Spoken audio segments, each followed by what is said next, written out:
Bueno, queremos agradecerle al ingeniero Walter Betgen por el tiempo dedicado a esta comunidad educativa. Quiero comentarles que para mí es un honor realmente. El ingeniero Betgen es una eminencia en el tema cambio climático, en mi opinión, así que bueno, muchísimas gracias, Walter. Y además agradecerle doblemente porque, como yo les comentaba, él vive en Estados Unidos, está volviendo a Uruguay en este momento, y bueno, está en el aeropuerto de San Pablo. Y bueno, entonces, un poco por temas para asegurar la conexión, lo vamos a presentar primero, vamos a compartir la charla en forma grabada, aunque él va a estar ahí en vivo, y después va a contestar las respuestas en vivo. Así que, bueno, voy a pasar a presentarlo. Él nos va a hablar de cambio climático que debe interesarnos como sociedad. Él es ingeniero agrónomo, egresado de la UDELAR. Tiene una maestría en Ciencias del Suelo y Ambientales de la Universidad de Virginia, la Universidad Politécnica de Virginia, de Estados Unidos. También tiene un doctorado, un PhD en Ciencias del Suelo y Ambientales de la misma universidad, Virginia, Estados Unidos. Y bueno, en cuanto a su actividad laboral, él es director e investigador principal del Instituto Internacional de Investigación en Clima y Sociedad, el IRRI en inglés, y el Instituto de la Tierra, que están ubicados en la Universidad de Columbia, en Nueva York, donde, como les comentaba, él vive. Bueno, allí desarrollan programas internacionales y nacionales de investigación y desarrollo en todo lo que tiene que ver con evaluación y gestión de riesgos climáticos, sistemas de información y soporte para la toma de decisiones.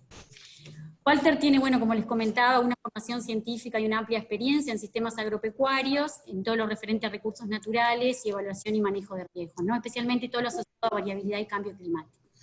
Además, también desde hace unos meses es el vicepresidente de la Junta Directiva del Instituto Nacional de Investigación Agropecuaria. La Junta Directiva cambia cada 5 años, y bueno, en esta nueva Junta el ingeniero Betgen es el vicepresidente, así que lo vamos a tener quizá más seguido en Estados Unidos. Si bien su vida transcurre mucho entre allá y acá, esperemos que ahora lo tengamos un poco más seguido.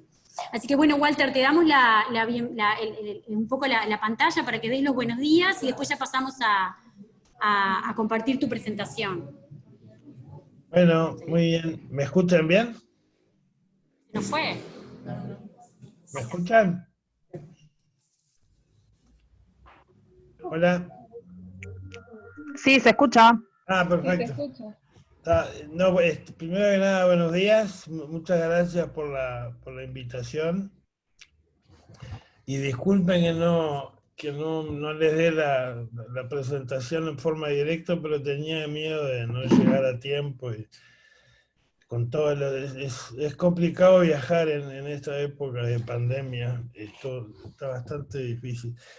Yo lo que les quería pedir es que por favor aprovechemos este rato que tenemos juntos para más que nada para discutir. Yo traté de que la presentación no sea muy larga para dejar tiempo para preguntas y para discusiones, porque por lo menos en mi experiencia en el tema cambio climático hay todavía mucha confusión, y como cualquier cosa que se vuelve muy popular,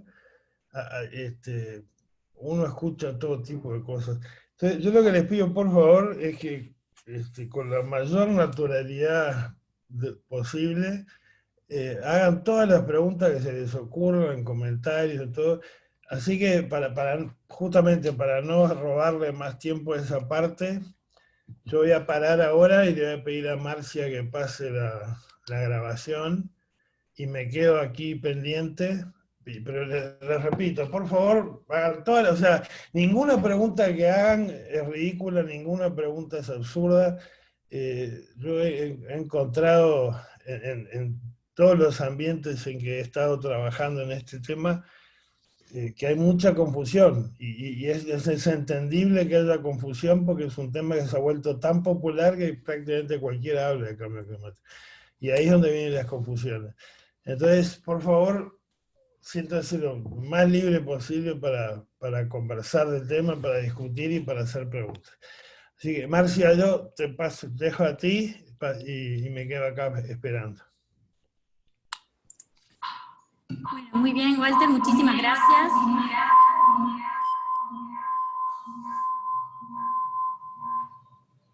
Muchísimas gracias, Walter. Ahora vamos a compartir entonces la presentación y después volvemos contigo.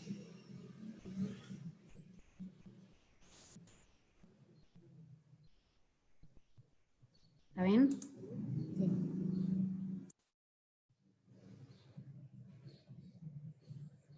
¿Se escucha?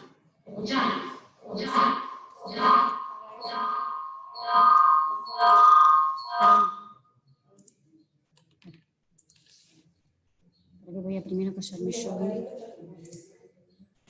¿Dónde estoy yo? Deme un segundito.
Marcia, si querés lo hacemos en vivo, ya que estoy acá y que llegué a tiempo.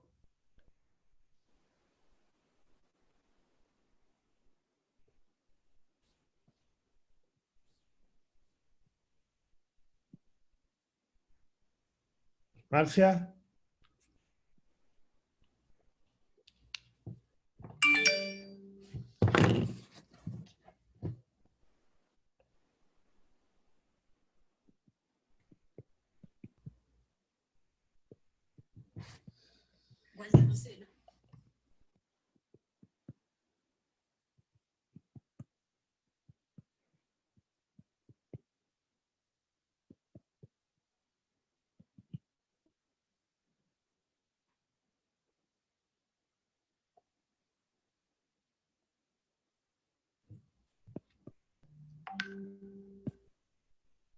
Marcia, si querés lo hacemos en vivo, ya que estoy acá. Capaz que sale con voz de dormido, pero igual lo hacemos.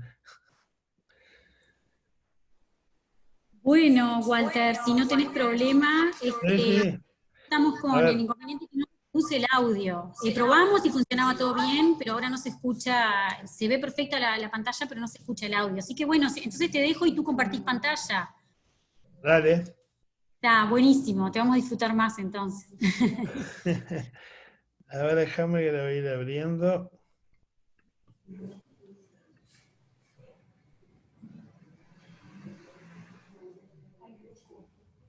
No, esto está, ahora no.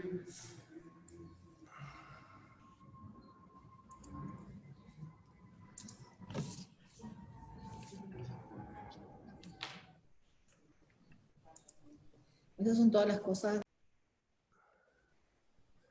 Creo que me tienen que dar permiso para compartir.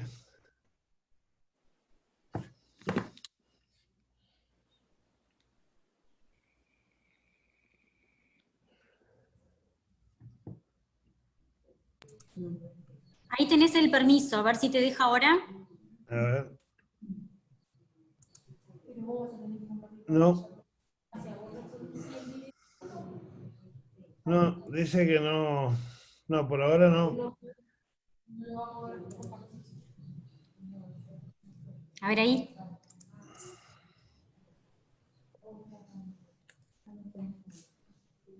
Ahora sí. Ahí va.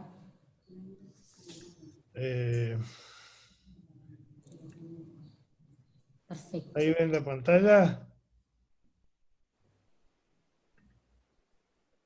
¿Sí? Sí, se ve perfecto, sí, sí. Ah.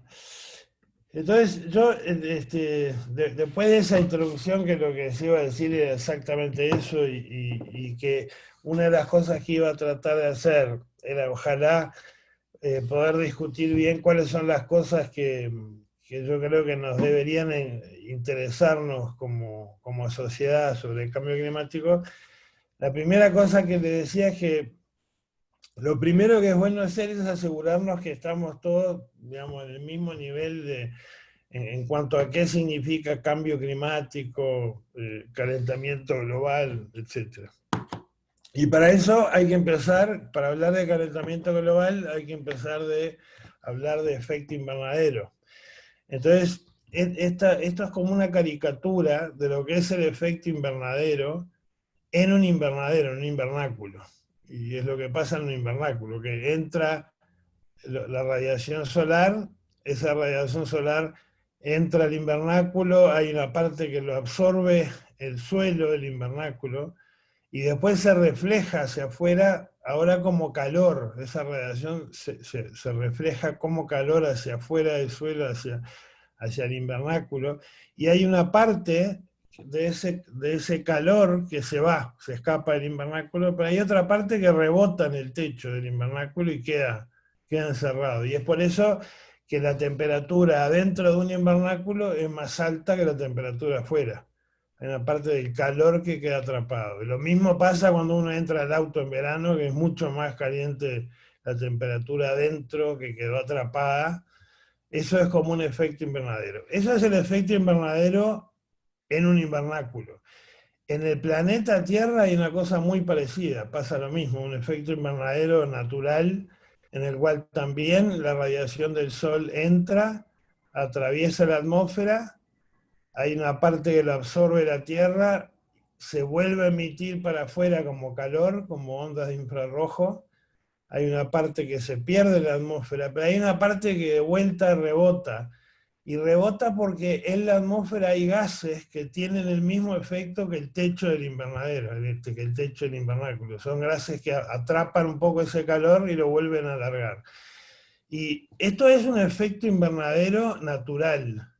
Y los principales gases con efecto invernadero son el dióxido de carbono, el CO2 y el vapor de agua. Y si no fuera por este efecto invernadero natural, no habría vida en el planeta, porque por ejemplo hoy habrían 10, 15 o 20 grados menos, más frío de lo que hay. Eso es el efecto invernadero natural. ¿Qué es lo que ha venido pasando? Es que en los últimos siglos el ser humano ha emitido tantos gases que tienen esa capacidad de atrapar calor y volverlos a emitir, gases con efecto invernadero, que hoy es como tener un invernáculo con un techo, con un vidrio del techo que es mucho más grueso. Entonces ahora se atrapa más calor. Eso es lo que hace que haya calentamiento global. Se atrapa más calor porque hay más gases que tienen esa propiedad, y es de vuelta, gráficamente es como tener un invernáculo en el cual el vidrio ahora es más grueso. Y eso, ese calentamiento global es lo que hace que cambie todo el ciclo del agua en el mundo, que cambie el clima, que hace que la circulación de la atmósfera cambie y hace que se afecte el clima prácticamente en todo el mundo del planeta. Entonces, por eso es importante, eso es lo que está pasando, y eso es el efecto invernadero aumentado, digamos. Ahora, por lo tanto, y la primera cosa que tiene que quedar bien clara, es que para combatir el cambio climático, lo fundamental es ir a la causa, es reducir las emisiones de gases de invernadero. Entonces, ahora, ¿qué es lo que pasa?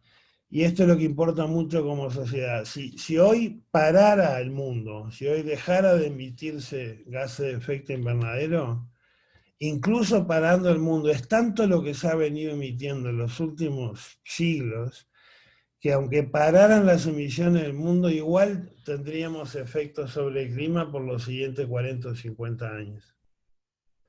Pero como además, lamentablemente, no van a parar las emisiones de gases con efecto invernadero, en el mejor de los casos esperemos que se vayan reduciendo, no van a parar. Entonces, con mucho más razón lo que sabemos es que el clima va a seguir cambiando. Y por lo tanto tenemos que adaptarnos, tenemos que aprender a adaptarnos, tenemos que ser conscientes de que el clima ya está cambiando, ya ha venido cambiando y que va probablemente a cambiar bastante más, y entonces tenemos que adaptarnos cuando pensemos en planes de desarrollo, en qué mundo queremos dejarle a nuestros hijos y nuestros nietos. Una de las cosas es adaptarnos. Entonces, la primera pregunta, nosotros trabajamos mucho nosotros les digo, en mi trabajo allá en Colombia, trabajamos mucho con gobiernos de distintas partes del mundo, y la primera cosa que nos pregunta una persona que está tomando decisiones o trabajando en políticas públicas es: ¿a qué nos tenemos que aprender a adaptar? ¿Cómo va a ser el clima del futuro? Y para eso, el mejor instrumento científico que hay hoy para generar lo que se llaman escenarios de cambio climático son los modelos climáticos. Y los modelos climáticos lo que hacen es, toman el planeta y lo dividen en celditas, y después lo que hacen es, en cada una de esas celditas, en el mundo, por ejemplo, esto es una celda en un pedazo de Inglaterra, tiran muchas capas hacia arriba, hacia la atmósfera, y muchas capas hacia abajo, hacia los océanos, y ahí simulan, son modelos de computadora muy, muy complejos que simulan intercambio de calor, de energía, etc., entre estas celdas, y simulan la circulación atmosférica en el planeta. De hecho, estos modelos son muy parecidos a los que se usan para hacer pronósticos del tiempo, o sea, qué es lo que se espera que pase mañana, si va a llover, si va a hacer calor mañana, dentro de 2 o 3 días. Lo que hicieron los científicos de clima fue cambiar esos modelos, uno para trabajar en plazos no de días, sino de muchos años, y dos, también cambiarlos para que se pueda modificar la composición química de la atmósfera en esos modelos. Entonces, de esa manera pueden usar esos modelos con distintas cantidades de emisiones de gases de efecto invernadero. Ahora, primera cosa, primero voy a hacer un chequeo, alguien que me diga si están escuchando y viendo bien, por las dudas, y seguimos. Sí, estamos perfectos. Bien, se Perfecto. escucha y se ve bien. Gracias, muchas gracias. Entonces, la primera cosa, hablando de estos modelos que son tan buenos como instrumentos, la primera cosa ustedes saben de esto, que la ciencia, en cualquier aspecto de la ciencia, va aumentando año a año prácticamente. Cada año se va mejorando, cada año se entienden cosas que antes no se entendían. Y hay, como todas las cosas en ciencia, hay mucha cosa para aprender todavía en estos modelos. Y sobre todo, por ejemplo, en nuestra región, en el sureste de América del Sur. Si ustedes agarran una ventana que agarra el sur de Brasil, un pedazo de Paraguay, Argentina y Uruguay, es una ventana ahí en el sureste de América del Sur, ahí hay bastantes dificultades para los modelos. Entonces, por ejemplo, una de las preguntas para ver cómo trabajan estos modelos es: ¿qué pasa si yo agarro los mejores modelos de clima que existen hoy en el mundo y le digo, no que me hagan predicciones de lo que va a pasar en el futuro, sino preguntarle cómo vieron los modelos la historia, o sea, cómo vieron los modelos los últimos 100 años de lluvia? Entonces, esta gráfica muestra desde 1900 hasta prácticamente hoy, al 2010, cómo vieron los modelos que cambió la lluvia en los meses de verano, en la zona alrededor del Uruguay. Y está expresado como desvíos de los promedios de largo plazo. Entonces, básicamente lo que dice esto es, en esta banda rosada están lo que están diciendo los 50 mejores modelos. Y la línea es el promedio de esos 50 modelos. Y básicamente lo que dice es que en los últimos 100, 110 años, la lluvia de verano aumentó. Algunos dicen que aumentó poco, otros dicen que aumentó bastante más. En promedio dicen que aumentó unos 2 o 3 milímetros por mes y por año. Es mucha cosa para el clima. Ahora, eso es como lo vieron los modelos. La pregunta es, ¿qué tan bien funcionaban los modelos para representar lo que de verdad pasó? Entonces, ¿qué es lo que de verdad pasó? Fíjense lo que pasó. La línea negra es lo que se observó con la lluvia, los cambios de lluvia de esa ventana. Es uno de los lugares del mundo donde la lluvia aumentó más. Y ninguno de los modelos fue capaz de simular ni cerca qué es lo que pasó con la realidad. Entonces, esto no es predecir, esto no es haciendo pronósticos ni tratando de imaginarse el futuro. Esto es explicando la historia. Si yo corro el modelo para mirar para atrás, ¿qué también anduvo? Bueno, en el sur de América del Sur anduvo mal. Estos 50 modelos anduvieron mal. ¿Esto quiere decir que los modelos no sirven para nada? No. Los modelos son buenísimos, los modelos climáticos son muy buenos, cada año se mejoran, pero hay cosas que todavía no entendemos. Y esto es un ejemplo de un lugar donde no funciona muy bien. Hay otros lugares del mundo donde funcionan bastante mejor. Entonces, si yo trato de usar estos modelos para imaginarme cómo va a ser el clima en los próximos 50 o 60 años, tengo que tener cuidado, porque si no fue capaz de mostrar lo que pasó en el pasado, no sé cuánto creerle de que me explique lo que va a pasar en el futuro. Entonces, ese es un primer desafío. Tenemos que imaginarnos, tenemos que darnos cuenta que los modelos de clima todavía estamos aprendiendo mucho. Pero yo creo que hay un desafío mayor. No sé si se acuerdan que yo le decía, para correr estos modelos, imaginarnos el clima del futuro, tenemos que cambiar la composición química de la atmósfera. O sea, imaginarnos cuántos gases de efecto invernadero va a haber en la atmósfera. Y para eso tenemos que imaginarnos en los próximos 80 años cómo van a ser las emisiones de gases con efecto invernadero. Y eso quiere decir, tenemos que imaginarnos cómo va a ser el mundo desde el punto de vista de qué tecnologías se van a estar usando, cuánta gente va a haber en el mundo, cuánta energía renovable va a haber, cuánto se va a seguir o no deforestando. Entonces, se imagina que imaginarse el mundo en los próximos 80 años es muy difícil. Es muy difícil. Muy difícil desde todo punto de vista. Entonces, pero sin embargo tenemos que imaginarnos, porque si no, ¿cuánto le digo que va a haber de emisiones de gases de efecto invernadero? Entonces, yo creo que con buen criterio los científicos dijeron, bueno, vamos a hacer una cosa, vamos a pensar en distintos escenarios de desarrollo, distintos escenarios socioeconómicos, en los cuales los muy pesimistas van a decir, yo voy a seguir haciendo las cosas como ahora o peor, y entonces van a haber emisiones de gases de efecto invernadero muy altas, que es lo que muestra esto, hacia el 2100, la roja esta es lo alto que van a ser las emisiones si soy pesimista, o puedo ser muy optimista y decir, no, finalmente la gente va a entender que esto es un problema y las emisiones van a ser muy bajas y en un momento van a quedarse constantes. O algo en el medio. Y en base a esas emisiones, a esos escenarios, digamos, optimista o pesimista, lo conecto con los modelos climáticos y eso ahora sí, ahora puedo correr los modelos e imaginarme cómo va a ser el clima para distintos escenarios. Y eso es lo que más fácilmente uno conoce, uno puede encontrar en la literatura, en las noticias. Son mapas gráficas de qué es lo que se espera que pase, por ejemplo, con lo que le voy a mostrar acá, con la temperatura de una ventana enorme. Yo no sé si acá ven chiquito, en esta esquina está el mapa de América del Sur y hay una ventana enorme que agarra toda Argentina, todo Uruguay, un bruto pedazo de Brasil, Paraguay, etc. O sea, un lugar muy grande. ¿Cómo va a ser la temperatura ahí?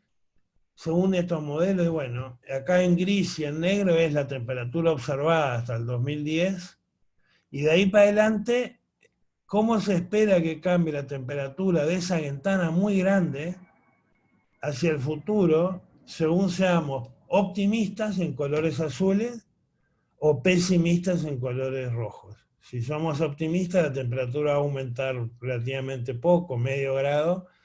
Si somos pesimistas, la temperatura va a aumentar bastante más. Básicamente lo que dicen los modelos es la temperatura hacia fin del siglo va a estar entre medio grado y 7 grados más alta que ahora. Que eso es un rango enorme para una temperatura de toda esa ventana. Es más o menos lo equivalente, es como si yo le dijera, estoy haciendo un trabajo no sé, en agricultura y me interesa el precio de la soja. El precio de la soja ahora es unos 300, vamos a poner $350. Es como si yo le dijera, mire, para fin de siglo el precio de la soja va a estar entre $100 por tonelada y $1.500 por tonelada. O sea, es un rango tan enorme que es muy difícil usarlo para algo práctico. Pero además, esa incertidumbre tan grande está dentro de una ventana enorme. La mayoría de la gente con quienes trabajamos no están interesados en esas ventanas enormes. Están interesados en qué va a pasar en Tacuarembó, qué va a pasar o qué va a pasar en el sur de Artigas, o qué va a pasar al norte del departamento de Canelones. O sea, están precisando una definición más grande, más alta resolución. Si uno tratara de hacer escenarios a ese nivel, la incertidumbre sería muchísimo más alta. O sea, todavía el rango sería mucho más difícil de utilizar. Y eso es para temperatura. Para lluvias, ahora vamos a la misma gráfica, pero para lluvias es peor, porque en temperatura por lo menos había tendencias que en el futuro, de vuelta, lo gris es lo que ya pasó y lo azul y rojo es lo que va a pasar según los modelos. Acá ni siquiera hay una tendencia, acá ni siquiera uno puede decir, parecería que va a llover más, parecería que va a llover menos. Lo que sí parecería es que cuanto más pesimista aparecen picos rojos de acá por arriba de los azules, como que se volviera el clima más variable, menos estable, digamos. Pero acá ni siquiera hay tendencia. Entonces, y de vuelta, y esto es para una región muy grande, si lo pensamos para una región más chica, que generalmente la que nos interesa, esto sería mucho mayor, más incierto aún. Entonces, ¿cuál es la conclusión de esto? La conclusión es que los escenarios de cambio climático para el futuro, realizados con la mejor herramienta que tenemos, que son los modelos, son muy inciertos. Sabemos que la temperatura va a aumentar, pero no sabemos cuánto, y con la lluvia, en la mayoría de los lugares, la verdad que no sabemos lo que va a pasar. Y de hecho, el objetivo que tenía la comunidad científica, que está reunida en lo que se llama el IPCC, el Panel Intergubernamental para Cambio Climático, donde está toda la ciencia trabajando en cambio climático, el objetivo de ese panel y de los científicos no era generar escenarios para hacer esta es la charla más impacto. interesante que escuché en los últimos El objetivo 20 años. era Y que estoy generar las dos cosas. conciencia. Espera un ratito, que me espere unos minutos. ¿Hola? El objetivo de los científicos era generar conciencia de que se cambia la manera como se está haciendo el desarrollo y lo que pasa con las emisiones de gases de invernáculo, o vamos a afectar el clima de una manera complicada. Ahora, a pesar de todas estas cosas, ustedes hoy van a las mejores revistas científicas internacionales, revisadas por pares, o sea, hay todo un proceso difícil para publicar en revistas internacionales. Y sin embargo, ustedes se encuentran con cosas como estudios de qué es lo que se espera que pase con el maíz y la soja en Estados Unidos para los próximos 100 años, que dan los resultados, por ejemplo, lo de arriba es maíz y lo de abajo es soja, dan los resultados a nivel de condado. Es como si yo le dijera que dan los resultados de qué es lo que va a pasar con la producción de soja en Tacuarembó por sección policial. Esto es una locura. Acuérdense de dónde viene esto, con qué se alimentan esas estimaciones de producción de maíz. Se alimentan con cosas que tienen una enorme incertidumbre. Y sin embargo, si ustedes miran estos mapas, dicen, no, está clarito que la quinta sección policial del estado de Minnesota va a producir 40% menos debido al cambio climático.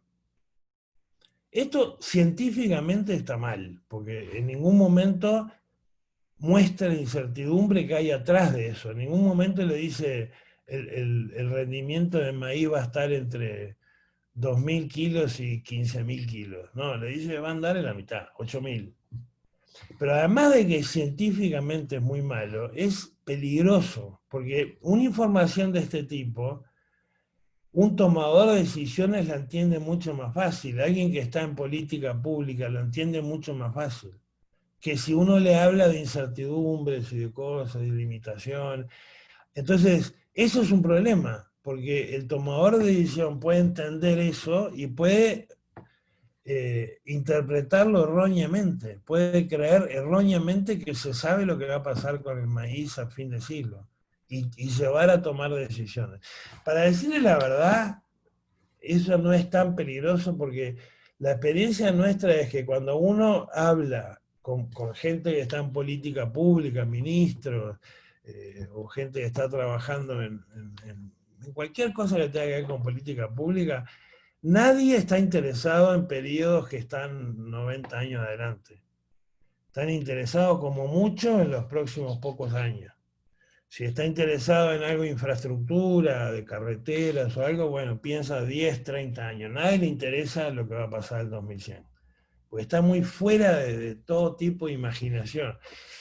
Entonces, en nuestra experiencia, en realidad, lo que hemos aprendido es, si a una persona que tiene que tomar decisiones, en el sector privado, en el sector público, lo que sea, si a esa persona yo le doy una información que está muy, muy lejos en el tiempo y que además es incierta, es la mejor garantía de que no se va a hacer nada. Yo te doy información lejos, o sea que uno no se puede sentir identificado, no puede ser muy lejos, esto va a pasar dentro de 80 años, pero además después te digo que además es muy incierto, ni siquiera estamos muy seguros que eso, bueno, seguro que no se va a hacer nada. Entonces, lo que es evidente que si queremos mejorar la adaptación y trabajar en adaptación y hacer cosas prácticas, tenemos que cambiar de enfoque. Y ese enfoque diferente que estamos precisando, la primera cosa es ser conscientes, y esto yo creo que ustedes como docentes es fundamental, es ser conscientes que el cambio climático no es un problema del futuro. El cambio climático lo venimos sintiendo desde hace mucho, mucho tiempo. Lo que ha pasado en las últimas décadas es que las emisiones han sido mucho más intensas y entonces el efecto se puede sentir capaz que un poco más, pero el problema del cambio climático no es un problema del futuro, es un problema del presente. Esa es la primera cosa importante a tener en cuenta. En relación a la adaptación, lo que acabamos de aprender es, bueno, los escenarios climáticos para el futuro, con las mejores herramientas que tenemos hoy, son muy inciertas.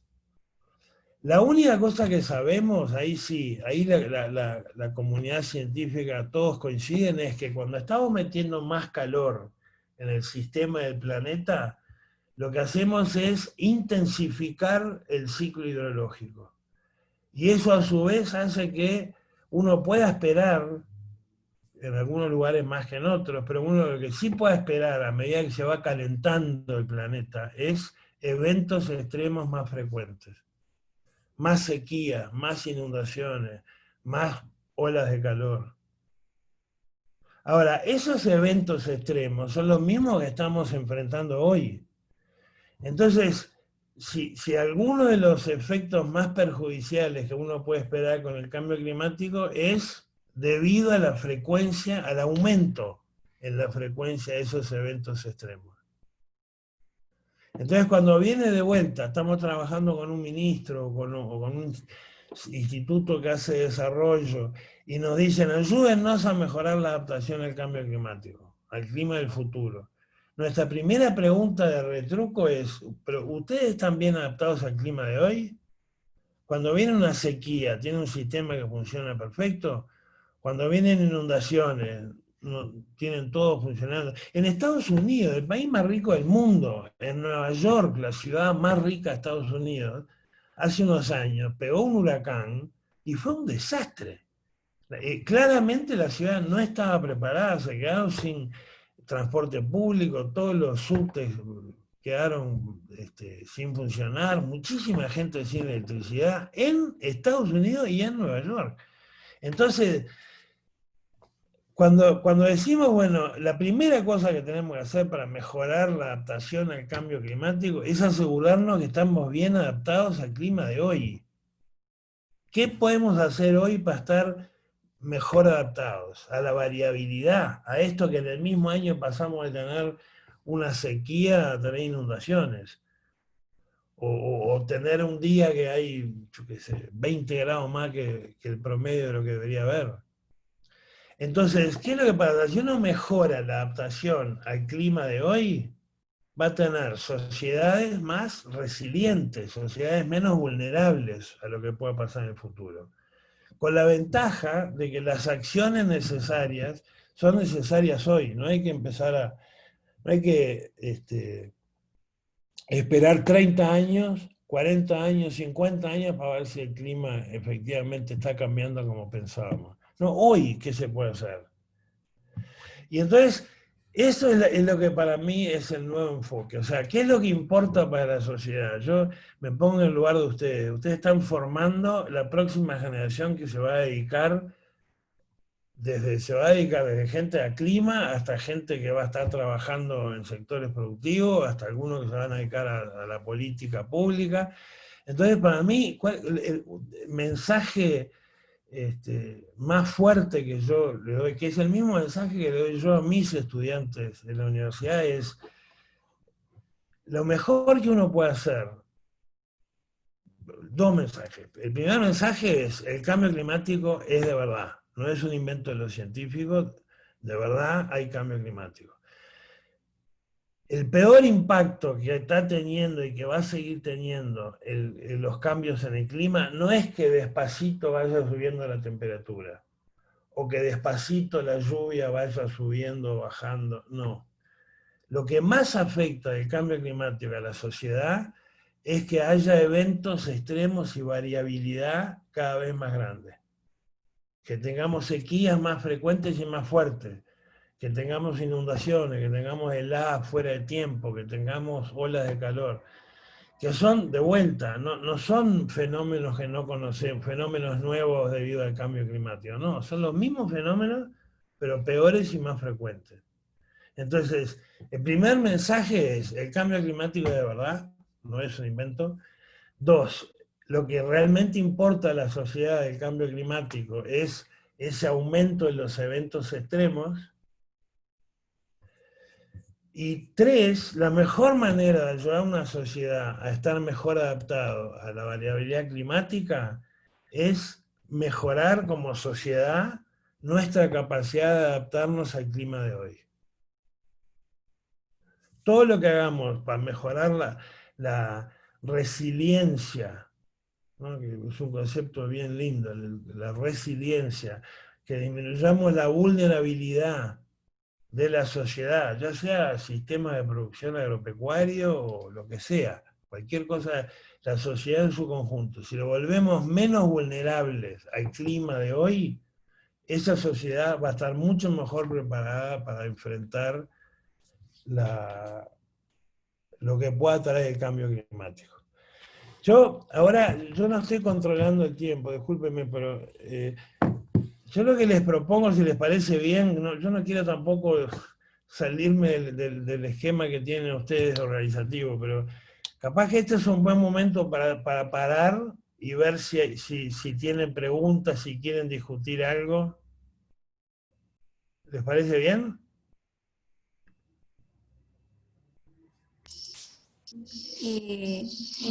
Hola, ¿me escuchan?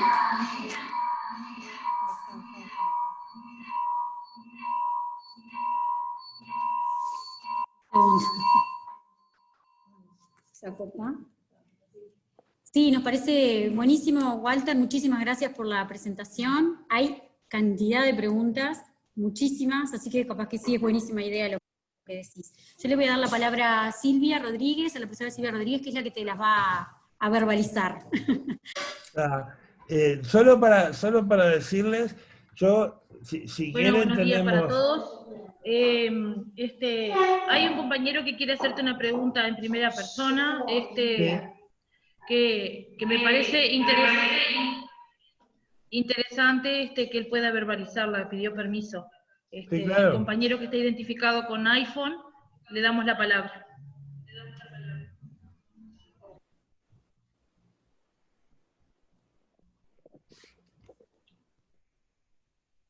Es Andrés, que hable Andrés. ¿Me escuchan? Pues yo había silenciado el... Bueno, un gusto y un honor escuchar al ingeniero Bethgen. Yo quería preguntar lo siguiente. Yo he escuchado, creo que incluso a usted, que cada día es más difícil predecir el tiempo y en Uruguay es especialmente difícil. A los fenómenos conocidos del Niño y la Niña en el Pacífico, ahora tenemos el calentamiento o enfriamiento del Atlántico. ¿Eso no se daba antes? ¿Es un fenómeno nuevo?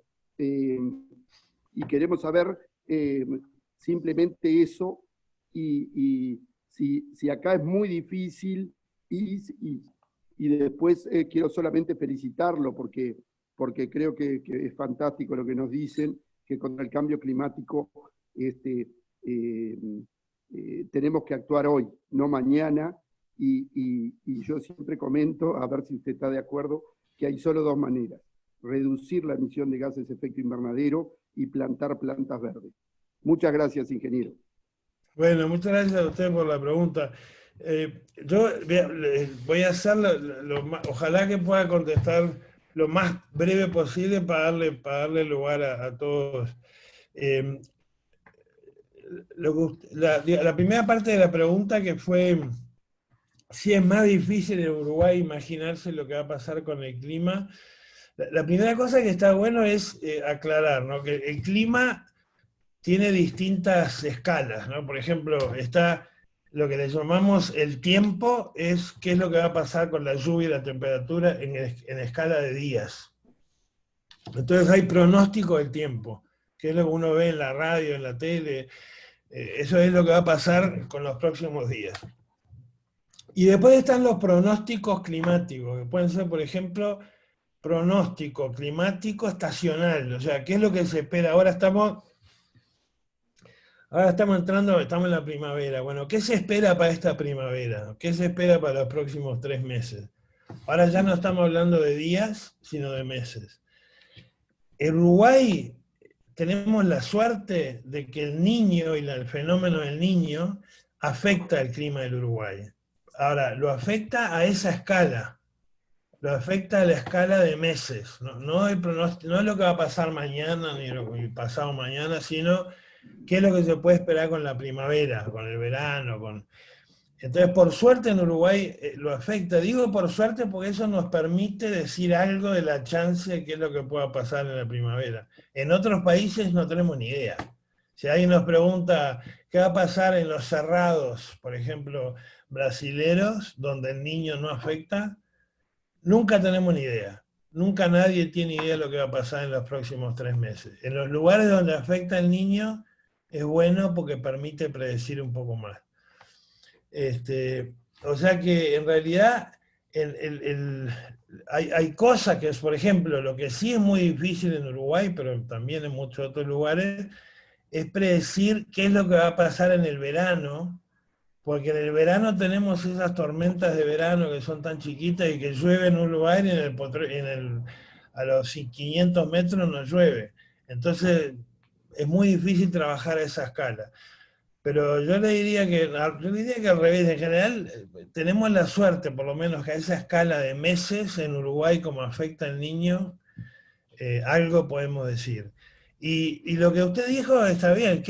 ¿Cuál es o sea, lo que hay que hacer para combatir el cambio climático es reducir las emisiones, lo que le dicen reducir emisiones netas de gases. Y la manera de reducir emisiones netas son, o bien se emite menos, y en eso Uruguay está muy bien, porque si ustedes miran, Uruguay, no me acuerdo, casi el 100% de la electricidad es energía renovable, y casi el 50% de toda la energía que se usa en Uruguay es energía renovable. Bueno, más de eso, más de energía.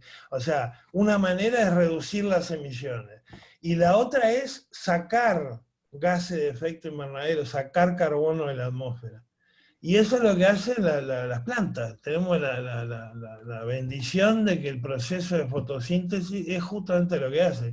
Toma el dióxido de carbono del aire, con energía solar y con agua, convierte eso en biomasa vegetal.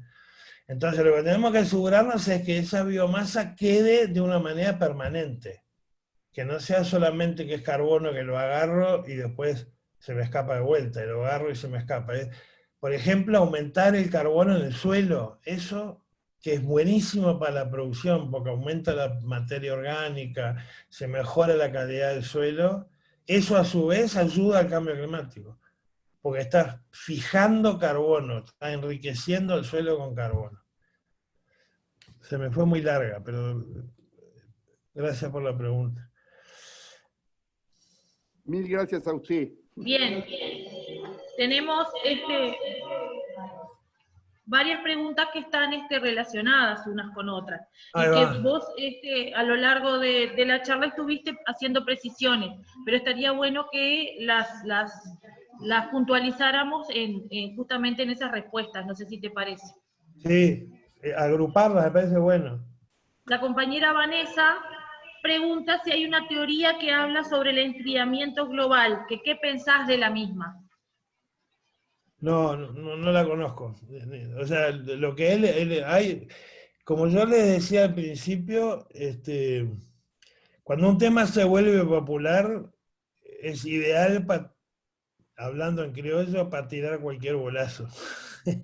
Y entonces, el cambio climático se ha vuelto popular y la verdad es que yo he visto en la comunidad científica todo tipo de cosas, pero la verdad que no conozco ninguna teoría bien fundamentada sobre el enfriamiento global.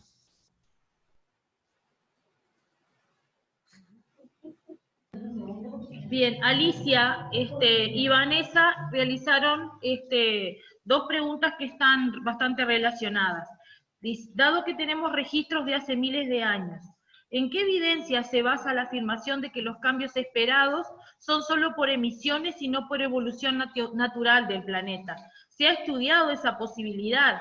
Y la compañera Vanessa aporta: porque es sabido que la Tierra ha sufrido cambios climáticos a lo largo de su evolución y de manera natural, que tanto se estima que influye la acción del ser humano. Sí, muy buena. Esa pregunta es importante.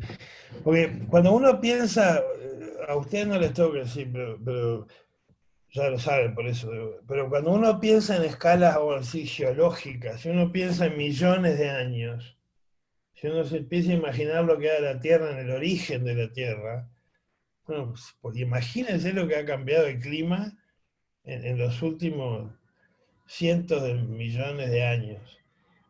Eso es verdad. Ahora, yo le voy a decir una cosa que, digamos, que por lo menos es lo que a mí más me impresiona o más me importa. Y es qué es lo que ha pasado en los últimos cientos de miles de años. No miles de millones, sino miles de años, cientos de miles de años. Entonces, hay una cosa que es bien interesante que el instituto donde yo trabajo lo hace, que es, ellos se van a lugares cerca de los polos. ¿Ah?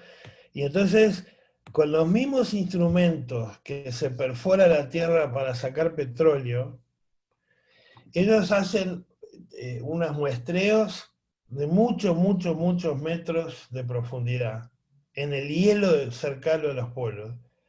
¿Y saben por qué? Porque en esos tubos que después sacan y llevan para el laboratorio, queda atrapado burbujas de aire. Y cuanto más hondo se va en esos tubos, más viejo es el aire que se está muestreando en esa burbuja. Entonces, por ejemplo, se llega a muestrar el aire de hace 600.000 años. Y se va registrando, imagínense, van analizando la burbuja del aire desde lo más hondo hasta hoy. Y ahí van graficando la evolución, qué pasó. Entonces, por ejemplo, hay una cosa que es indudable y que todos los estudios de esos que les digo lo muestran. Y es que en los últimos 600.000 años, nunca el nivel de dióxido de carbono cambió tanto y subió tanto como en los últimos 100. Nunca. Entonces, eso es evidente que, además de que hay atrás, vamos a llamarle como un background, ¿no? Un fondo de un cambio, de cambios naturales que se deben a, dependiendo de lo que estemos hablando, se deben a cosas geológicas, o sea, de miles de millones de años, o de muchos miles de años o cientos de años. Hay una cosa que es natural. Pero lo que es evidente es que cuando se pone uno arriba del otro, se dice, sí, hay un trasfondo, hay variación que tiene que ver con los fenómenos naturales, pero lo que pasó en los últimos 100 años es imposible explicarlo solo con esas cosas. Y cuando uno mide las burbujas de aire atrapadas en esos tubos de hielo, y ve que hace 600.000 años, en los últimos 600.000 años, nunca hubo una cantidad de emisiones de gases como la de ahora. Entonces dice, bueno, sí, evidentemente además de lo natural hay algo que tiene que ver con la acción del hombre. O sea que la respuesta es sí. Si bien hay cosas naturales y si bien el clima del mundo ha cambiado desde el origen de la Tierra, también es evidente que la acción del hombre de los últimos 100 años es lo que ha causado cosas nunca antes vistas y a una velocidad. Fíjense que, yo no sé si saben, pero así como hay, ustedes saben, hay eras geológicas, el Pleistoceno, el Cuaternario, bueno, hoy se habla del Antropoceno, porque es tal el impacto que ha tenido la acción del hombre en el planeta, que le llaman el antropoceno, antrop de hombre, o sea, de ser humano, seno de etapa. Estamos en el antropoceno, porque es enorme, es la primera vez en la historia del planeta que una especie altera tanto lo que pasa en el planeta. Entonces, hasta una era geológica tiene el nombre ese. Discúlpenme, se me fue muy larga. Vamos a ir con otras preguntas.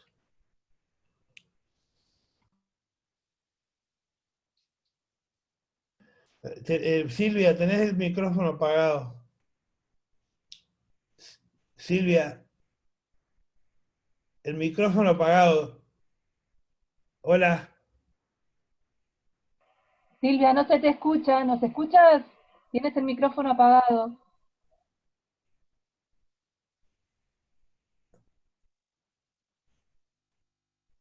Silvia, perdona, Silvia, tenías el micrófono apagado.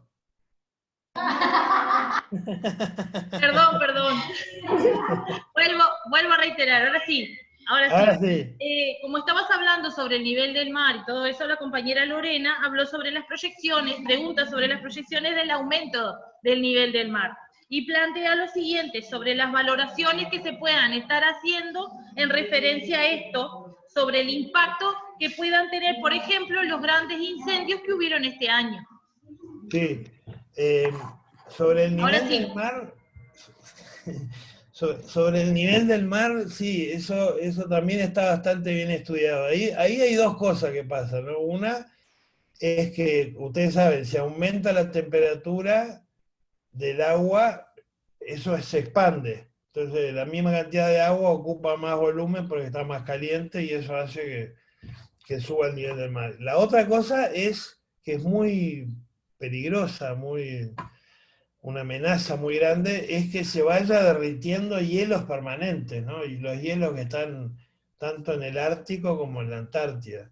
Y eso, ese hielo que se derrite es agua que entra al sistema y, bueno, todo eso llevaría a aumentos en el nivel del mar. Y así como hay registros, ya se sabe, se ha medido lo que ha aumentado la temperatura del planeta en el último siglo, y es claramente que ha aumentado, también es claro que ha aumentado el nivel del mar. Ahora, yo le voy a decir de vuelta, ese es un tema en el que yo no trabajo, pero le voy a decir lo mismo. Si ustedes van, estoy seguro que todos conocemos playas en las cuales el mar se las ha ido comiendo. Que si bueno, yo veo las caras de ustedes, muchos son muy jóvenes, pero los que tengan más de 50 años, alguna playa van a ver, seguramente han visto que alguna playa se fue comiendo el agua. Y eso posiblemente algo tiene que ver con que el nivel del mar va aumentando. Ahora, en esas mismas playas, yo le digo lo que me pasa a mí me gusta mucho Rocha. En las playas de Rocha, si vienen 2 o 3 sudestadas fuertes, la playa desaparece. Hay 2 días que no hay arena. En las playas que a mí me gusta, hay 2 días que no hay arena. Entonces, es el mismo concepto. ¿Qué es más importante para la sociedad? En este caso, una cosa no es tan importante, pero igual, es el mismo concepto. ¿Qué es más importante para esa sociedad desde el punto de vista del turismo? ¿Que el agua vaya aumentando 3 o 4 centímetros cada 10 años? ¿O que haya sudestadas más violentas y más frecuentes? Probablemente es lo segundo. Entonces, ¿quiere decir que aumente el nivel del mar no importa? No, importa muchísimo. Hay países del mundo, nosotros trabajamos, por ejemplo, en Bangladesh, en donde hay una cantidad enorme del país que está a nivel del mar o incluso un poquito para abajo. Y entonces viene un huracán, en una tormenta tropical en Bangladesh, y se inundan miles de kilómetros cuadrados. Entonces un poquito de cambio en un lugar muy llanito como es Bangladesh, sí, es un problema serio, que suba un poquito el nivel del mar. Ahora, y también en Bangladesh, lo que más daño hace es que venga la tormenta tropical y que le inunde todo. Entonces, ¿qué es más importante? Que vaya aumentando 2 centímetros y que te digan en el año 2070 nadie va a poder vivir en Bangladesh, o que te digan, ¿qué hacemos para lidiar mejor con estas tormentas tropicales que todos los años matan miles de personas? ¿Qué hacemos hoy? No qué miedo que me da que entre 80 años capaz que nadie puede vivir en Bangladesh. ¿Qué puedo hacer hoy? Una, seguro bajar las emisiones, combatir el cambio climático. La otra, ¿qué puedo hacer para que la gente de Bangladesh sea menos vulnerable a todo esto? Es el mismo ejemplo. Entonces, sí es verdad que el nivel del mar aumenta, pero igual en ese campo también hay muchas cosas para hacer hoy. Además de proteger las playas y todo lo que se ha hecho, pero ¿qué hacemos hoy para que la sociedad que depende de esas costas sea más resiliente, sea menos vulnerable? Bien, tengo para aportarte lo que las compañeras del Este están planteando. Ellas dicen que en este momento, en La Paloma, el mar se está comiendo la playa. Y que Alicia aporta que hay playas que también se pierden porque no hay políticas de cuidado de los médanos. Las playas desaparecen por las sudestadas y porque la arena que se vuela no vuelve. Porque no hay espacio en la dinámica de las dunas. Y ya que vamos a lo económico, tengo un par de preguntitas específicas de lo que es nuestro país. En cuanto a la ganadería,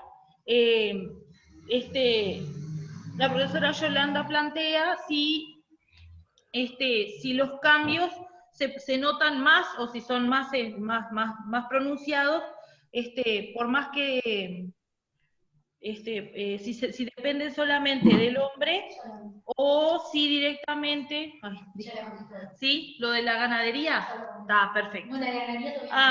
Es sobre la ganadería que estaba buscando.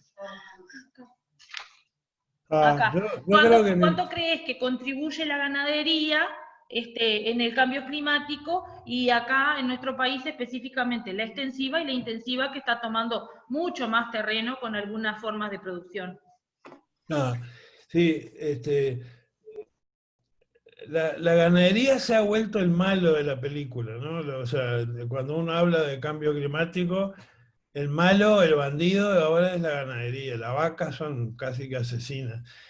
Yo creo que hay que tener cuidado con eso, porque lo que pasa en el mundo, primero ustedes saben, incluso en Uruguay, Uruguay tiene una tradición agropecuaria muy, muy fuerte. El Uruguay depende muchísimo de lo que pasa en el campo. Muchísimo. La economía uruguaya claramente depende de lo que pasa en el sector agropecuario. Sin embargo, somos ciudadanos, somos metropolitanos. La mayoría de la gente que vive en Uruguay es gente que vive en ciudades. En América Latina, yo no me acuerdo ahora el número, pero como más del 60% de la gente en todos los países viven en ciudades. ¿Y por qué hago énfasis en esto? Porque la visión desde la ciudad, desde el área metropolitana, es muy distinta a la visión desde el campo. Y eso es una cosa que tenemos que ser conscientes. Y la verdad es que hoy en el mundo la gran mayoría de la gente vive en ciudades. Entonces, cuando la gente esa que vive en ciudades, hablan de ganadería, te hablan de una ganadería como si la ganadería en todo el mundo fuera igual. Pero hay una producción ganadera. Y entonces se imaginan, la gente de las ciudades se imagina, bueno, hay una manera que se produce carne, hay una manera que se produce leche. Y entonces cuando la gente habla de ganadería en las ciudades del mundo, lo que se imagina es una situación en donde hay un bosque tropical,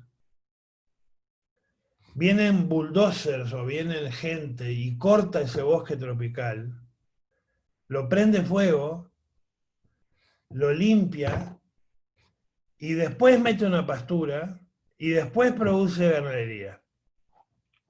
Entonces, ustedes imagínense la cantidad de carbono que estamos metiendo en la atmósfera, que antes estaba en estos árboles de los bosques tropicales, y que los cortamos y los quemamos, y que ahí metemos pastura, y que encima después metemos ganado.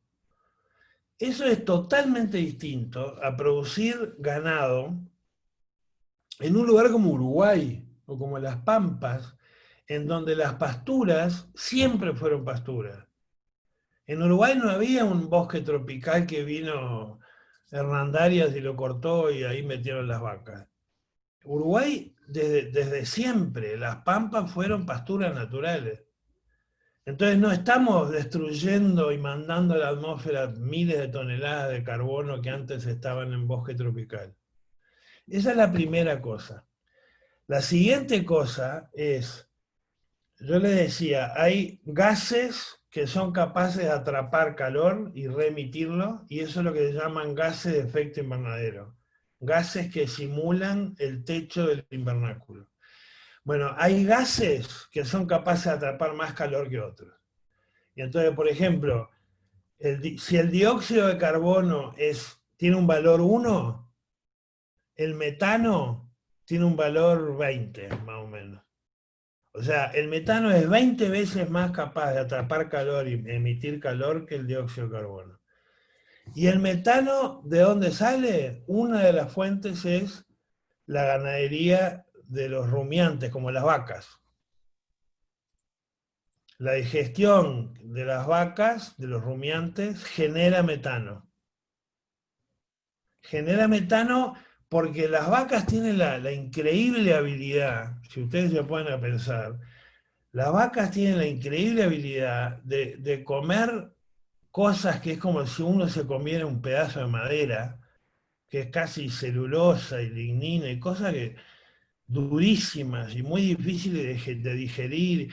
Y las vacas toman esas cosas y tienen en la bacteria del rumen, tienen en el rumen unas bacterias que son capaces de digerir esos compuestos y transformarlos en carne, en leche, en lana. Ahora, cuando hacen esa transformación, las bacterias generan metano. Y entonces donde hay vacas, se está generando metano. Y va a haber más metano por vaca, cuanto peor es lo que está comiendo.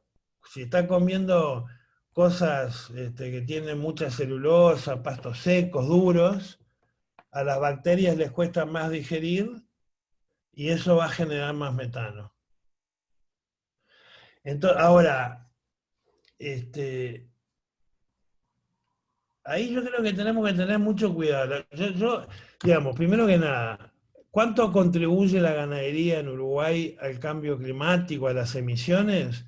En un país como Uruguay, donde hay casi 4 vacas por ser humano, es lógico que la cantidad de metano de las vacas se note mucho, sea muy importante en el inventario de gases de efecto invernadero. Ahora, la pregunta es, ¿qué vamos a hacer en el mundo? Vamos a tener 9.000 millones de personas en el 2050. ¿Vamos a dejar de producir alimentos? ¿Vamos a dejar de producir carne porque estamos generando mucho metano? ¿O no habrá que pensar que hay sistemas de producción, y yo creo que Uruguay es uno de ellos, en donde el sistema de producción de carne tiene una cantidad de características particulares que no se desmontó un bosque tropical, que no se rompió un ecosistema natural como es el campo natural, que hay bienestar animal, que hay una cantidad de cosas que tiene el sistema de producción uruguayo, que si bien está generando metano, está por otro lado brindando otros servicios ecosistémicos que son muy buenos. Entonces, sí contribuye con el metano, contribuye a las emisiones y al cambio climático, pero es un sistema de los que yo conozco en el mundo, es uno de los sistemas más limpios y más, digamos, positivos para la parte ambiental. Comparado, por ejemplo, con los sistemas intensivos, ¿no? de corrales. En Estados Unidos, por ejemplo, hay cosas que son espantosas. En un espacio muy chiquito meten miles de novillos, todos hacinados, entonces le tienen que dar antibióticos y le tienen que dar hormonas. Bueno, eso es otra cosa. Eso para mí no es producción ganadera, eso es una locura. La producción ganadera de Uruguay sí contribuye con las emisiones de metano, pero tiene otra cantidad de cosas que si uno lo mira como un total, el proteger al campo natural, el proteger al agua limpia, el tener ganado con bienestar, el tener ganado trazado, 100% del animal tiene trazabilidad. Todo eso yo lo sumo y me da que es un sistema ambientalmente sano. Bien, en relación a esto, tengo un par de comentarios que vienen bastante relacionados.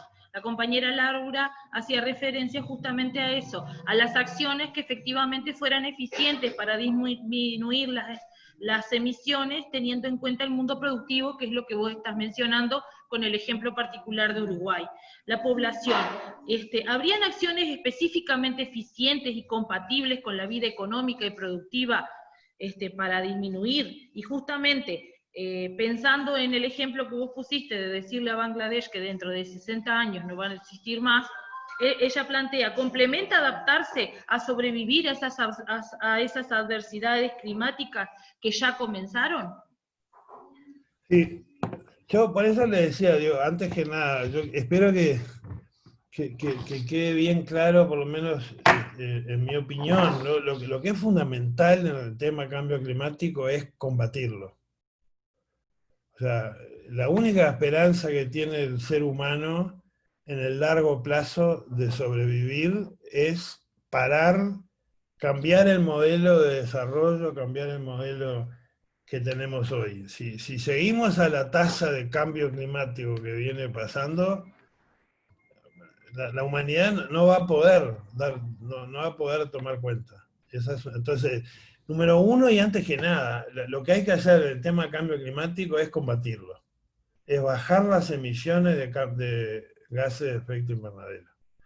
Lo que pasa, y todo lo que yo les decía después, es que yo les decía, bueno, vamos a suponer que cada vez nos volvemos más sabios y menos, menos destructores, y vamos reduciendo las emisiones, y capaz que llegamos a un nivel a cumplir con los acuerdos que se han firmado.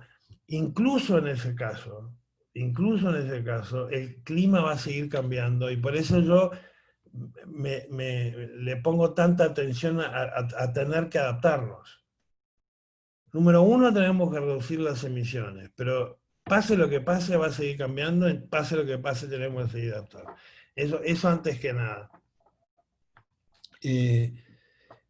Y lo que me digamos, la cuestión práctica es cómo hacemos para adaptarnos, imaginándonos sistemas de producción o economías que sean viables. O sea, y hay una cantidad de cosas que se pueden hacer. Por ejemplo, vamos a volver al ejemplo de la carne en Uruguay. Yo le voy a decir lo que yo creo, esto es una opinión personal mía. Yo creo que el mundo claramente come cada vez menos carne, y eso no va a cambiar. Las generaciones más nuevas comen menos carne que nosotros. Uruguay come una cantidad de carne que no existe en el mundo, y las carnes van a seguir reduciendo el consumo, cosa que para Uruguay es desafiante. Ahora, y es probable, por ejemplo, que en 10 años la hamburguesa sintética, la hamburguesa esa que se hace en el laboratorio, sea más barato que la hamburguesa que se hace con carne picada de verdad.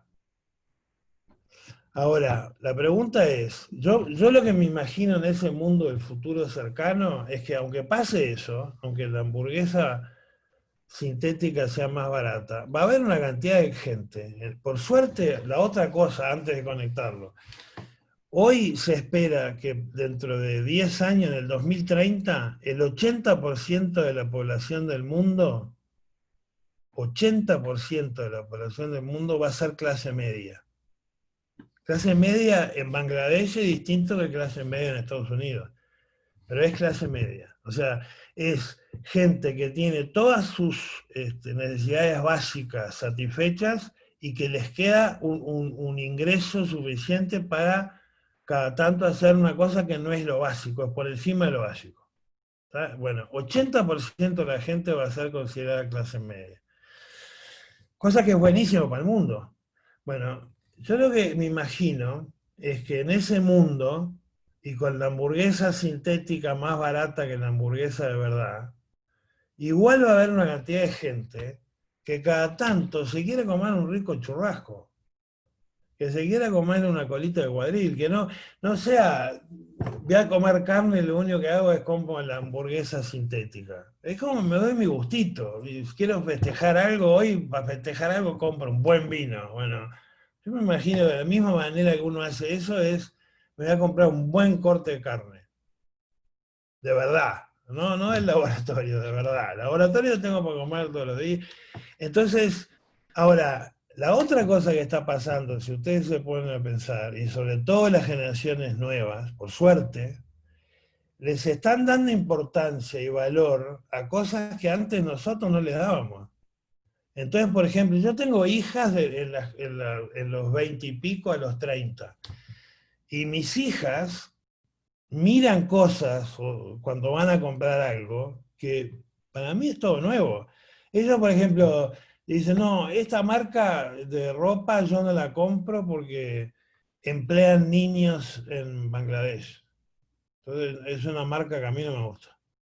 O esta comida no me gusta porque esto viene de haber desmontado la selva tropical del Amazonas y no sé qué. O sea, saben cosas y le dan importancia a cosas que nosotros no le dábamos. Entonces, incluso yo me imagino ese futuro de acá a 10, 15, 20 años, en donde la gente coma poca carne, pero cuando quiera comer carne va a querer comer una carne buena. Pero además de buena, van a querer que esa carne no sea cómplice de emplear mano de obra infantil, que no sea cómplice de emisiones de gases de efecto invernadero, que no sea cómplice de destruir ecosistemas. Eso ya pasa. Entonces, Uruguay tiene una oportunidad que es buenísima, que es decir, la carne que produce Uruguay, primero, se produce en un lugar, en un país democráticamente estable, con buena institucionalidad, no emplea mano de obra infantil, pero además mantiene un ecosistema natural como el campo natural. El productor también quiere mantener el campo natural, porque es lo que más le conviene. Cuanto más especies haya en el campo natural, siempre va a haber una que reacciona mejor frente a una sequía, frente a una helada. Entonces, buen ecosistema natural mantenido. Muy natural, no se usa antibióticos, no se usa hormonas. Tiene otros sistemas, vamos a llamarles servicios ecosistémicos. Bueno, si usted, en un lugar donde hay mucho campo natural, ustedes van a la cañada y pueden tomar agua de la cañada. Si van a un lugar donde hay mucha plantación, mucha cosa de agricultura, yo no sé si me animo a tomar tanta agua de la cañada. El agua de los sistemas donde hay mucho campo natural es limpio. Entonces hay una cantidad de cosas que está agregándole un valor ambiental a la producción de la carne. Y después lo que hace Marcia, que cada vez importa más, que es el bienestar animal. Yo el otro día le contaba a una de mis hijas, que vive en Estados Unidos, el trabajo de Marcia, de bienestar animal, de ser consciente que los animales también sienten dolor, también tienen estrés. Y después yo que sé, que el productor, si quiere que lo haga porque sabe que va a ganar más plata, a mí no me importa. La cuestión es que el sistema está considerando cosas que antes no se consideraba. Cosas ambientales, cosas de bienestar animal, cosas... Entonces, hay una oportunidad que es muy buena para Uruguay, por ejemplo en el tema de la carne, pero yo creo que muchas otras, de decir, nosotros estamos produciendo cosas, por ejemplo la carne, de una manera natural, que respeta el medio ambiente, que cuida el ecosistema natural, que convive con monte nativo, que tiene baja huella, comparado con otras cosas, tiene baja huella de carbono. Entonces, esa es la otra manera que también importa del tema cambio climático, es cómo lo conectamos con cosas prácticas, con cosas que yo le pudiera hablar a una empresa privada y a un ministro y que le diga, miren, acá no es solo un tema de conciencia, de ayudar al medio ambiente y de ayudar al mundo. Esto es un tema también comercial. Es un tema que Uruguay tiene oportunidades de producir cosas diferenciadas del resto del mundo. Y dos, lo opuesto. Si yo no empiezo a tener cuidado y no hago las cosas bien, dentro de 5 años, cuando le quiera vender leche a Francia, me van a decir, no, no te compro leche porque la huella de carbono, la cantidad de carbono que estás emitiendo para producir ese litro de leche es muy alta. Así que tengo la mejor excusa para no comprarte leche.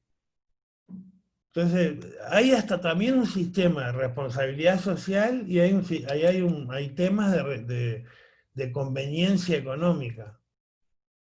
Cosa que es buena, porque eso nos asegura que, bueno, tenemos una buena chance de que esta mitigación, que las cosas se hagan mejor. Porque nos guste o no, si alguien nos paga más por hacer una cosa, es más probable que la gente lo haga. Y si no podemos vender un litro de leche porque estamos produciendo mal, es probable que esa gente cambie el tipo de producción. Como ven, mis respuestas son demasiado largas. Pero vamos a seguir. Bien, simplemente para hacerte algunos comentarios. La compañera Vanessa habla de que los sistemas de producción están claros que son imperantes en el mundo y que deben de cambiar su forma de trabajo. Pero también el modo de consumo, que era lo que hacías referencia tú con el ejemplo de tus hijas. La sobrepoblación de la tierra es un problema también. Sobre la producción ganadera en Uruguay, hay quienes la realizan en forma amigable, como por ejemplo el proyecto de Alianza del Pastizal, que fue más o menos lo que tú estabas mencionando. Sí. En relación a eso, la profesora Olivia también plantea que la cuestión va por ahí, dar a conocer a los alumnos las distintas formas de trabajo en el campo, para que sí puedan tomar las mejores decisiones en el futuro y los presentes pobladores. Y la compañera Claudia plantea justamente en relación a esta temática si la sobrepoblación mundial también perjudica el efecto invernadero sumado a la deforestación. Y el ingeniero Berruti tiene una pregunta muy específica para ti. Dice, la del IPCC y las COP. Pregúntale tal cual me puso. Quiere ver tu visión crítica que estuviste mencionando en la presentación. Sí, a ver, primero, déjame Hay que que explicarnos, Walter, a qué se haga refiere Andrés. O a ver, Andrés, una si cosa vos que nos me podés parece decir qué te interesante. referís con el IPC y el COP. Marcia, tenés el micrófono Acá sí abierto, se oye, Marcia. pará. ¿No me escuchás? Sí, pero Ah. por eso. No, déjame contestarle primero a Silvia. Lo que a mí me parece que es un mensaje lindísimo para darle a estudiantes de primaria, secundaria, universidad, especialmente los que no vienen del campo, que son la mayoría del mundo, es que no hay una producción ganadera. Hay muchísimas producciones ganaderas. O sea, el ganado, la carne, la leche, la lana, se puede producir de muchísimas maneras. Hay unas clases que yo les muestro, si ustedes vieran cómo se produce, por ejemplo, carne en Kenia o en Senegal, que son sistemas que tienen muchos cientos de años, son sistemas que migran con sus vacas, ¿viste? Eso es una cosa, y en el otro extremo están los feedlots de Iowa que tienen miles de novillos hacinados en 2 metros cuadrados, y después está Uruguay y de las Pampas. Entonces, para mí la cosa es que un buen concepto a transmitir a los estudiantes es: no hay una producción agropecuaria.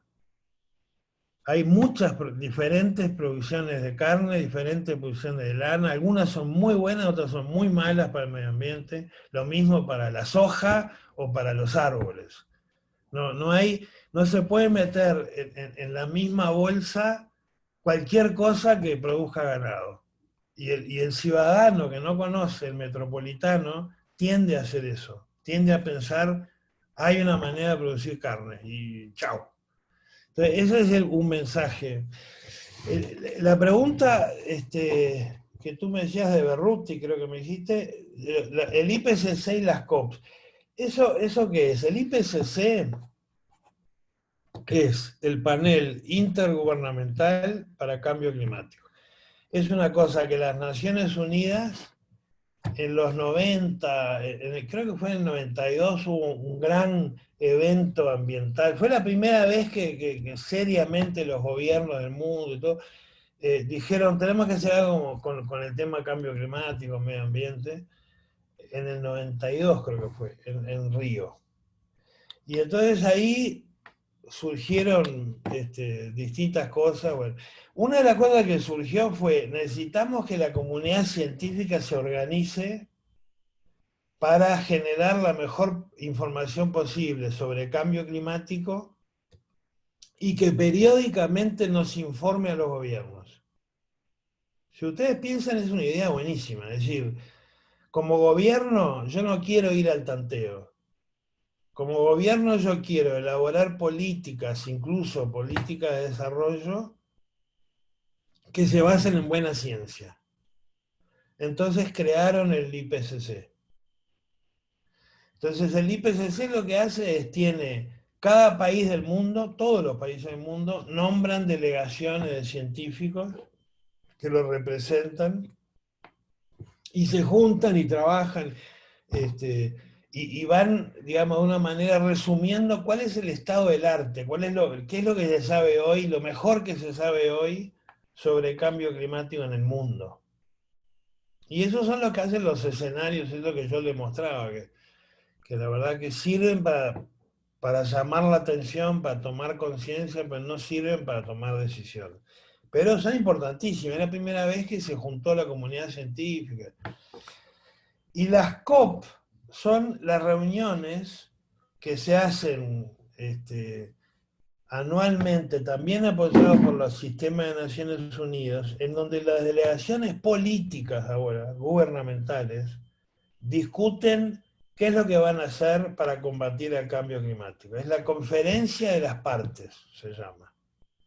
Entonces, es una reunión anual que supuestamente se juntan nada más que para tomar grandes decisiones políticas en las que los gobiernos dicen qué van a hacer para disminuir. Y lo que pasa muchas veces es que desde hace 30 años está el mismo diálogo, que es, vienen los países más pobres y le dice a los países más ricos, claro, ustedes talaron todos los montes que había en sus países, hicieron cualquier cosa con los recursos naturales, se desarrollaron, se volvieron ricos, y ahora quieren que nuestro desarrollo no haga eso. Quieren que no, ahora no, ustedes cuiden el medio ambiente, ustedes tuvieron años desarrollándose, haciendo cualquier cosa, pero nos piden nosotros. Entonces los más pobres le dicen, Walter, bueno, sí. Nos estamos excediendo demasiado en el tiempo. Se te va a ir el avión, Walter, nos vas a matar. Por supuesto que da para mucho más, y los compañeros agradecen infinitamente tu aporte y cada una de las respuestas específicas a las preguntas que se plantearon. Creemos que con los aportes puntuales que realizaste al final del trabajo, acercamos mucho a las dudas de los compañeros. Bueno, me alegro. Sí, Walter, bueno, disculpa que yo le pedí que cortaran un poco las preguntas porque sabemos que te estás por tomar el avión para venirte a Montevideo. Estaríamos todo el día preguntándote, te quedaron muchas preguntas, pero bueno, capaz que después te las pasamos por email y se las podemos alcanzar a los profesores que quedaron sin las respuestas, pero realmente queremos agradecerte muchísimo, sobre todo porque lo hiciste en vivo, muchísimo tu tiempo, la verdad que una gran generosidad, sobre todo porque creo que abusamos un poco de tu tiempo en el tiempo de preguntas. Así que bueno, muchísimas gracias, Walter, por todo, y si Dios quiere, esperamos contar contigo en otra oportunidad. Sí, para todos los profesores que están conectados, no sé si tú no ves, pero no se ha desconectado prácticamente nadie desde que empezó la charla, así que realmente hubo muchísimo interés. Y los esperamos a todos a las 2 para la asamblea, y bueno, y para las 2 charlas que tenemos en la tarde, que es la de comunicación molecular, y bueno, y la del tema del vínculo hombre-animal, y un poco también retomo bastante de los conceptos, voy a retomar bastante de los conceptos que finalizabas tú ahora, del tema de todos estos cambios que están pasando, de cómo los jóvenes están valorando el tema del trato a los animales, cómo eso repercute en los sistemas de producción, ¿no? Además en el trato de los animales de compañía, también cómo repercuten los animales de producción. Así que bueno, los esperamos a las 2, y otra vez, Walter, muchísimas gracias por tu tiempo. No, un placer. Un placer. Muchas gracias a ustedes por el trabajo que hacen con los estudiantes. Muchas gracias. Fundamental. Chao. Muchas gracias. Muchas gracias. Chao, que pasen bien. Gracias. Gracias, muchas gracias. Marcia, abrimos desde Montevideo, desde acá abrimos a las 14, ¿sabes? Perfecto, Jorge, muchísimas gracias. Nos vemos. Chao.